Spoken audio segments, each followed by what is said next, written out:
Шежіре ұстандары заңдылық. 7-ші шежіре тарату. Қазақ шежіре қайырып, үрім бұтақ сұралып, ататек пен толтек түгенделіп біткен соң, шежірені тарату басталады.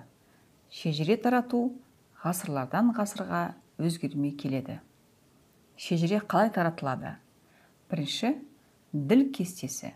20 ел, 3 теле, 3 арыс, 64 түп тамыр, 3 шораны анықтайды.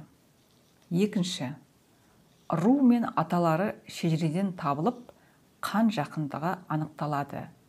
Қазақ шежіре діл арқылы шежіре таратып, болашақ ұрпаққа қандай жақсы не жаман шежірелік ақпарат тасқыны кетіп жатқанын саралайды.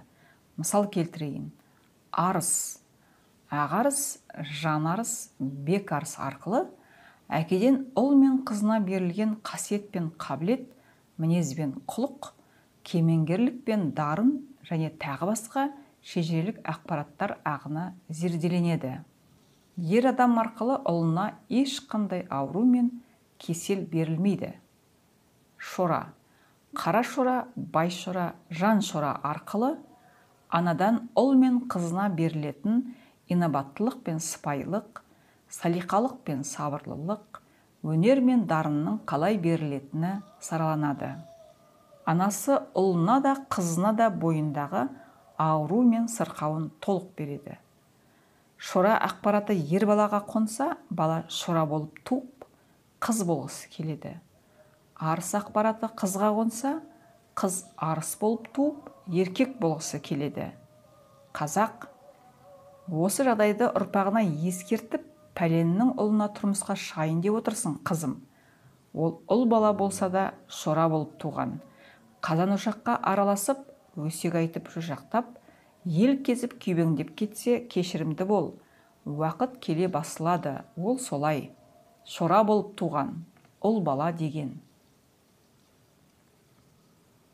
Қазақ осы жағдайды ұрпағына ескертіп, пәленнің қызына үйленейін деп отырсың, ұлым.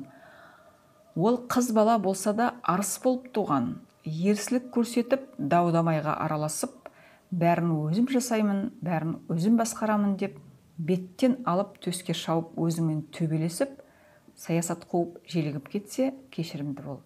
Уақыт келе басылады, ол солай. Арыс болып туған қыз бала деген. Ұлдың қыз болғысы, қыздың ұл болғысы келетіні дерт.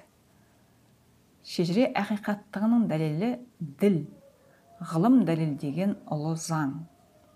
Қазақтың шежіре іліміндей ілім әлемнің бірде-бір ұлтында жоқ. Сонымен шежіре ділімізді дәлелдедік. Шежіре салихалы ғылыми жүйеге түсіп, белгісіз болып келген көптеген түсініктер белгісіздіктен құтқарылды.